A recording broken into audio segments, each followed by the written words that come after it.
Hello, my name is Atia of Booking It with Atia, and welcome to, I guess we can call it episode 2 of me actually reading my library loans. Yes, yep, we're doing it again, y'all. It is November, which fits in line because I said I maybe wanted to do one of these a month, and I'm actually going to stick to it being a week, okay? Actually going to be sticking to that mantra. I am plugging in my beats as soon as I can determine which chord. There we go. Okay. So if you have not checked out the first time I did this, I implore you to go do that, because by the time this video is out, that one will also be out. I just don't need these books right in front of me right now.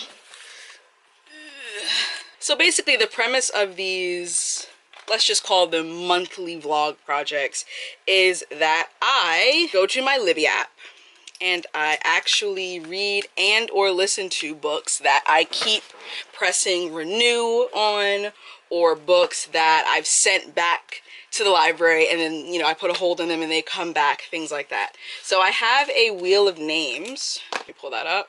Here it is. I have a wheel of names for this particular project. And what I decided to do is I'm not going to add to this wheel, at least not yet. If I notice that there's certain books that definitely keep coming back, then, you know, maybe I will take away from the wheel, because there are some books like Hot Pot Murder by Jennifer J. Cho I've read already. I read Conjure Island by Eden Royce. So there's some books on this list that I read outside of a project. So I'm just going to quickly go through. It actually feels quite nice to do this. Okay, so with me doing that, I now have 27 entries left. There's, oh, actually I need to take one of these out. 26 entries. There are 2 books that are, I know for a fact I will be reading during this vlog. One is a rollover from the last time I did this project, which is Black No More by George S. Schuyler, I believe, and that one is I think it takes place in the 1920s. It came out in the 1930s, and it is about this new procedure where, using science, Black people can turn their skin white and pass as Caucasian, and it takes the country by storm, and it is supposed to call into question like the problem of race and racism in America, and what happens to the American system and American society when you take away race, this construct that we have. And so I'm about 20% through. I'm hoping to really make some headway this week, because I started reading a little bit more of it last week. And then the second book, which I actually started today, so Black No More is my ebook, and the second book is Firekeeper's Daughter, which I checked out from the library. And all I really know about this is that it is a YA thriller that takes place in an indigenous community. Because it's a thriller, I don't really want to read the synopsis. I'm just kind of along for the ride. But I've heard nothing but rave reviews. Now, what I've noticed, or what I think would work best for this project is if I had multiple ebooks, like maybe 2 ebooks and 2 audiobooks that I'm cycling through. And of course I'll separate the video by book, because I'm a poly reader and I'm a mood reader as well, so I think that would just work better for me. But yeah, let's spin the wheel and see what happens. Y'all, I have no idea what this book is. The Year I Flew Away. I can't even remember what the cover looks like. The Year I Flew Away. All right, let's go back up to the top. Let's see. The Year I Flew Away. Oh, okay, here it is. I think it's middle grade. I have it checked out as an audiobook. Yes, it is a middle grade. Okay, so it says, in this magical middle grade novel, 10-year-old Gabrielle finds out that America isn't the perfect place she imagined when she moves from Haiti to Brooklyn. With the help of a clever witch, Gabrielle becomes the perfect American, but will she lose herself in the process? Perfect for fans of Hurricane Child and Front Desk. Okay, it's a short synopsis, so I'll just keep reading. It's 1985, and 10-year-old Gabrielle is excited to be moving from Haiti to America. Unfortunately, her parents won't be able to join her yet, and she'll be living in a place called Brooklyn, New York, with relatives she has never met. She promises her parents that she will behave, but life proves to be difficult in the United States, from learning the language to always feeling like she doesn't fit in to being bullied. So when a witch offers her a chance to speak English perfectly and be American, she makes the deal. But soon she realizes how much she has given up by trying to fit in. And, along with her two new friends, one of them a talking rat, takes on the witch in an epic battle to try to reverse the spell. Gabrielle is a fun and engaging heroine you won't soon forget in this sweet and lyrical novel. Whoa, I really was going in here thinking that this was like straight up contemporary, but okay, we have some like magical realism elements. Am I gonna have to start it is 1:51 a.m. There is no reason for me to start this audiobook right now.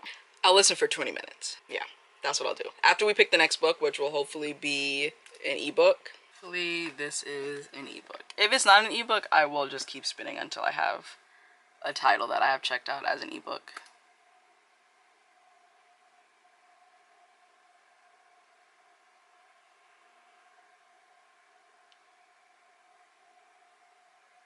I have this as an audiobook, so we'll keep you spin again.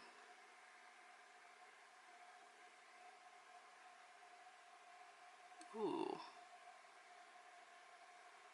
I have this as an audiobook.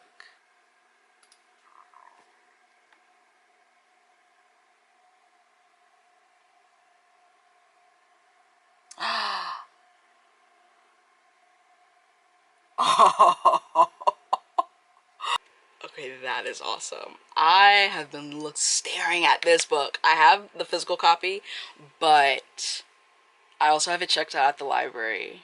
This is one of my most anticipated books of 2023. And I, of course, just forgot the name of the book. Wow, I need to go to bed. What was I about to say? Oh, I heard the author speak at New York Comic-Con. She is a haunting. Okay. Let me click into this to tell you what it's actually about. Duh. Okay, so it says, a house with a terrifying appetite haunts a broken family in this atmospheric horror perfect for fans of Mexican Gothic. When Jay Nguyen arrives in Vietnam for a visit with her estranged family, she has one goal: survive 5 weeks to pretending to be a happy family in the French colonial house Ba is restoring. She's always lied to fit in, so if she's straight enough, Vietnamese enough, American enough, she can get out with the college money he promised. But the house has other plans. Night after night. Okay, that's all I'm going to read. I don't want to read anything else. I'm hooked. It has me. Okay, wow. I've really been loving horror this year. Just been gobbling it up. So I'm very excited. So we have what I'm currently going to be reading, and I guess honestly, these are probably the 4 books of the week: Black No More, The Firekeeper's Daughter, The Year I Flew Away, and She Is a Haunting. So I've listened to about 45 minutes of The Year I Flew Away, and I'm really liking it so far. It's narrated by the author, and it's so interesting, like seeing and experiencing America for the first time through a foreign child's view, and just how weird it must be that we have glass buildings that reach to the sky. And yeah, I'm liking it so far. Also, there is definitely a magical element that we've been introduced to even before the witch that is mentioned in the synopsis. So that's pretty cool as well. I wasn't expecting that. Alright, so I am 55% of the way through The Year I Flew Away by Marie Arnold, and I'm really enjoying this, you guys. I don't know if I would have gotten to it as soon as I did if I had not spun it on the wheel, but that's the great thing about these videos and just having it be super randomized. I end up picking up books and reading books that I had a feeling I would enjoy, or they piqued my interest, and I get to just enjoy them that much quicker. So what's fascinating about this one is that Gabrielle well, first of all, the magical witch element is, you know, very prominent.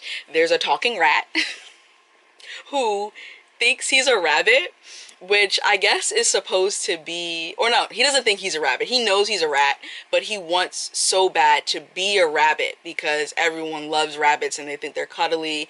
And, you know, she moved to, you know, Brooklyn, New York, so everyone hates rats, and he is just tired of being hated, and he wants to be something that's admired and loved. So I think this rat that befriends Gabrielle, who wants to be a rabbit, is supposed to be not a metaphor, but a foil for Gabrielle, who comes from Haiti and she wants to fit in. Not, you know, honestly, I don't even know if she wants to fit in. She doesn't want to be teased. She doesn't want to be teased, and she doesn't want to feel like an outsider, which is a very valid concern, especially for a middle school student. And so she ends up making a deal with this witch, Lady Lydia. And the witch gives her 3 mango pieces and is like, you know, you get to make 3 wishes. And once you make the 3rd wish, I get a part of your essence. And Gabrielle is like, well, because she's smart. She knows that she's not supposed to be dealing with the witch. And she knows that if the witch wants her essence, then it must be something valuable. So she decides that she's only going to make 1 wish so that she still gets what she wants, but the witch never gets what she wants. And so Gabrielle makes the wish to speak perfect English and no longer have an accent. And the witch warns her that in exchange for her wish coming true, she will lose something that is of no importance to her. And it just so happens that Gabrielle loses her ability to speak and understand Haitian Creole. And it's heartbreaking when she realizes it, and she goes to Lady Lydia and she's like, you said I would lose something that was of no importance to me, but I've lost my native language. I've lost my native tongue. And Lady Lydia is like, well, it's not important to you because you don't want to speak it. You don't want to hear it. You want to speak perfect English and have this American accent. So obviously it's not important to you, which is a bit manipulative. It's very manipulative. And, you know, she's also like, and also Gabrielle thinks that by speaking perfect American English without an accent, that she will be liked and she'll be popular and she'll fit in. And what she's realizing is that no matter what she does to change herself, no matter how she folds herself to fit into this box of the typical American, she will never be American enough to satisfy certain people, certain critics.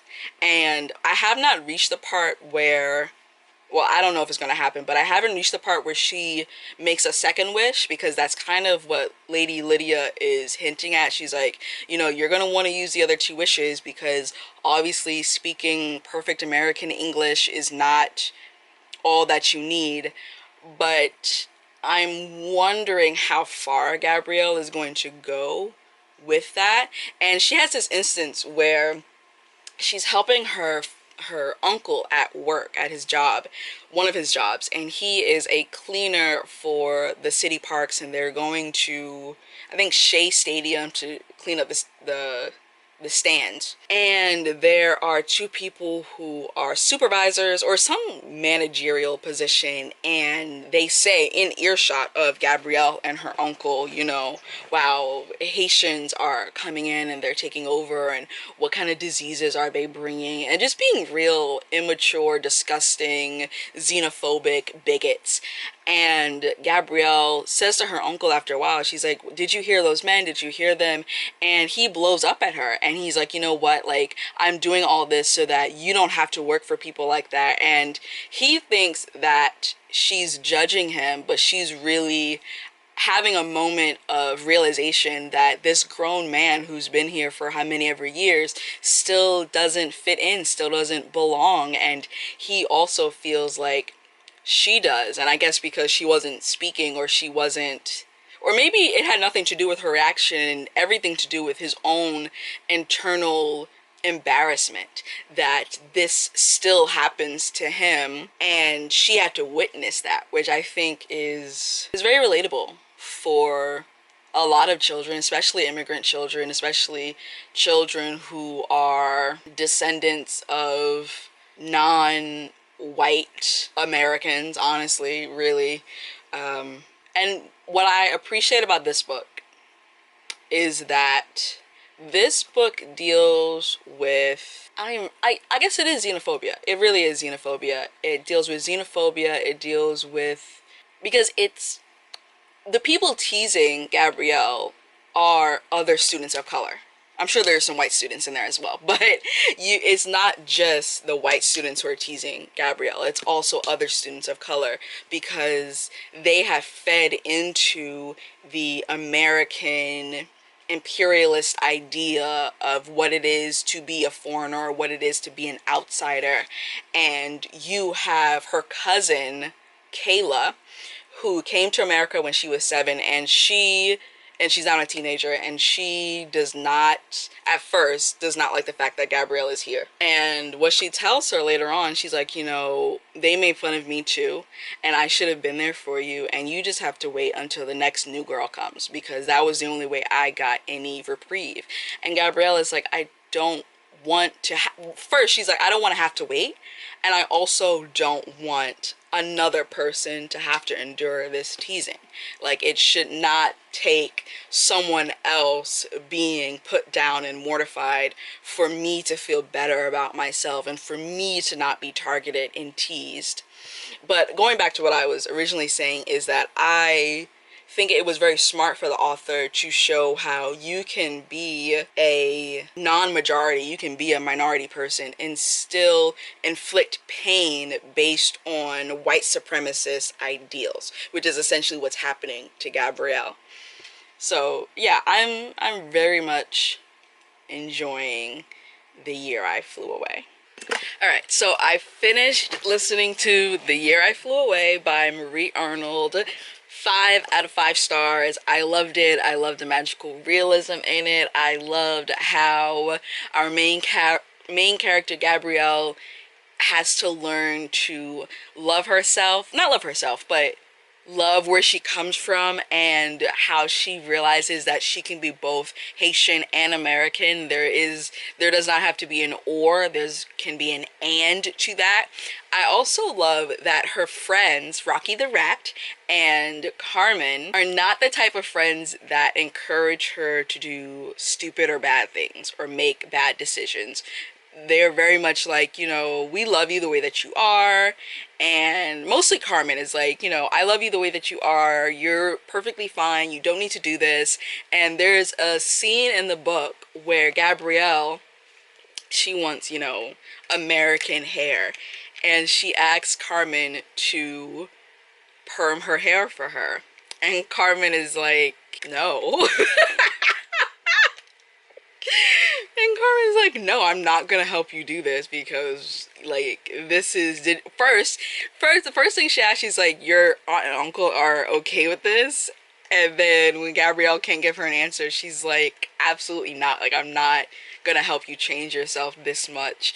And she leaves. Like, she walks out the apartment. Because I know there are definitely some friends who would be like, I'm not gonna help you, but I'm also not gonna leave. I'll stay here and watch you do this terrible thing. But Carmen's like, I can't even watch you do this, because I very much don't agree with this decision, so I'm out.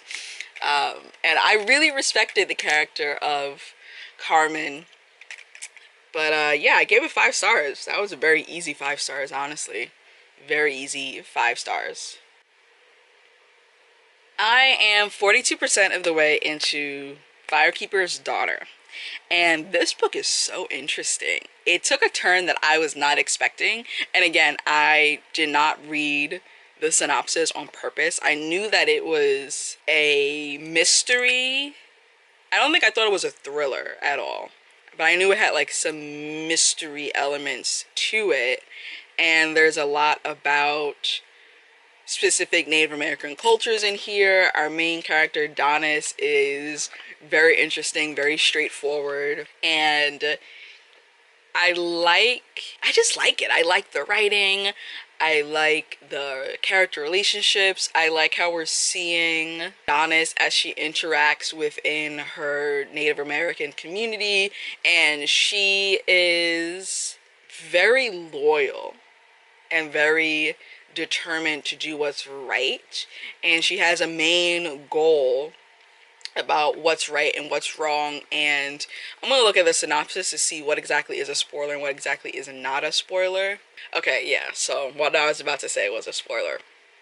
But I can say this. So she decides, or she is approached to go undercover for the FBI to find out how this new version of meth is being concocted and distributed within her Ojibwe community. And at first she's like, I don't want to work for the same government that is responsible for so much of what is already wrong in the community. But then she's like, you know, if this is a way for me to help my community, then I'm going to do it, and I'm going to do it to the best of my ability, because I truly do want to help my community. And I don't know, I'm really enjoying it. I get why so many people love and enjoy this book. I really do. It is a lengthy audiobook, so I'm almost at the 6-hour mark, and I'm at 42%, and we have about 8 more hours of audiobook left. All right, so I finished Firekeeper's Daughter. I gave this 5 stars. It was incredible. It was gripping. It had a lot to say. I learned a lot about Ojibwe culture that I simply did not know. And even aside from that, the story, the plot is just excellent. Like this is a good book. This is an excellent book. And I own the sequel. And I didn't know it was the sequel until I got it, but I own the sequel. Well, that's not true. I didn't know that it had a sequel until I think it's from Book of the Month. Yeah. Until I was picking a Book of the Month book, whatever month it came out. And I was like, oh, okay, this is the sequel to Firekeeper's Daughter, which I knew that I already owned, and that's why I got it. And I'm so glad that I have this sequel, because I have a feeling that it could also be a 5-star read, and I would just want that in my collection. The audiobook is incredible. Highly recommend that. I do want to listen to the audiobook of the sequel, and I probably will flip through this at some point and just try and find different places that really resonated with me while I was listening to the audiobook. This book says a lot about the what's the word I'm looking for? The what's it called when something you feel like you can throw something away? Expendability. There we go. It talks a lot about the expendability of Native women in both our greater American society, but also within the Native society. And what really resonated with me about that is, I think that for a lot of communities of color, that is a thing, just the expendability of women and girls. And usually that comes from an attempt to overprotect the men and boys of that community, and what ends up happening is that they are then protected and they are absolved of any wrongdoing or any crimes within the like collective community. I'm not talking about like the greater American justice system. I'm talking about within their specific community, and how that is directly related to and to the detriment of the women and girls of that community. And how it was good. It was a good book. It was an excellent book. And I was thinking earlier today how, well, one, that I had finished the 2 audiobooks for this video, so go me. And I am a third of the way through She Is a Haunting. so go me again. And in true form and fashion, I have not picked up Black no more. And we have come up to the end of the week. I need to stop giving myself that week deadline, I really do. But what I'm going to do is, since I finished this one, and I finished The Year I Flew Away, She Is a Haunting is going to be the deciding factor of this vlog. And what I mean by that is, once I finish that book, because I have a feeling that I am going to finish that book very soon, I'm really enjoying it. Once I finish that book, then the vlog can end, and Black No More will just have to be, you know, it'll just, maybe I'll finish it before the next time I do this project, maybe not, who knows. And then the second thing that I was thinking earlier is that I've had quite a few 5 stars this month in November. This book, The Year I Flew Away, Yinka, Where's Your Husband, which I didn't talk about in this video, but I talked about in my fall reading vlog, or my fall weekly vlog. And there are some other ones. Some volumes of manga have been 5 stars. It's just been a really, really solid month of good books, which is nice. And hopefully, as we head into December, it continues to be like that. That is the hope. But yeah, let's head on into She Is a Haunting. So I'm on page 64 of She Is a Haunting, and first of all, I must say that our main character, Jade, is hilarious. I love just her sarcastic nature, the way she responds to things. And this book, well, actually no, I told you what this book was about already, but what's so fascinating in just these 64 pages is that it got, like, it threw us into the horror right away. I was not expecting to come in contact with the level of horror and the level of insidious horror that we're getting so far, and it makes you want to just keep reading and keep going with it. And there have been some passages where I'm like, like that is so creepy and disgusting and gross, and just I'm thinking about it and my stomach is doing weird things. But I'm looking forward to finishing this. Yes, I do own the physical copy, but I am primarily reading it as an ebook that I checked out from the library. I do have a feeling that I will be annotating this though when I finish, because I really, really, really am enjoying the writing. Alright, so I finally finished She Is a Haunting, and I'm giving this 3.25 stars. This was good. It definitely let me down a little bit. This was one of my most anticipated 2023 horror releases, and I don't know, I was just expecting more. It became a little convoluted towards the end, and I don't want to say I didn't know it was real. It wasn't that. It was just the horror aspect became so murky, whereas in the beginning it was very much clear and I understood what was happening, and then it just got a little out of hand. And I also feel as if our protagonist Jade didn't have much character growth, which is disappointing. I would read again from this author. Again, this is a debut, so like, she can only grow. And I believe I have this signed. Yeah, this is signed and personalized. I was about to unhaul it, but you know what? I'll keep it. Signed and personalized. I also really love the cover, but I mean, I would say give it a try. It may be also because it took me so long to read it. Maybe that's why there was some disconnect, because I wasn't really pulled back to the story. Like when I was reading it, I was in it, but I wasn't necessarily pulled back to it. But yeah, thank you so much for watching. That wraps up our little me trying to remember what vlog this is. This wraps up our reading My Libby Holds. Even though I own this physically, yes, but we were reading My Libby Holds. And I will see you in the next video. Make sure that you are subscribed, follow me on all of my socials, and I will see you next time. Bye. Showing. I ain't living for the moment. I see what's mine and I want it. Hungry like a Pac-Man. I'm Bruce Wayne and Batman. I'm Naruto with a Hanzo. Got a sharp mind like I'm Einstein. Put some copyright, so it's all mine. Check it for me, I'm in the sky.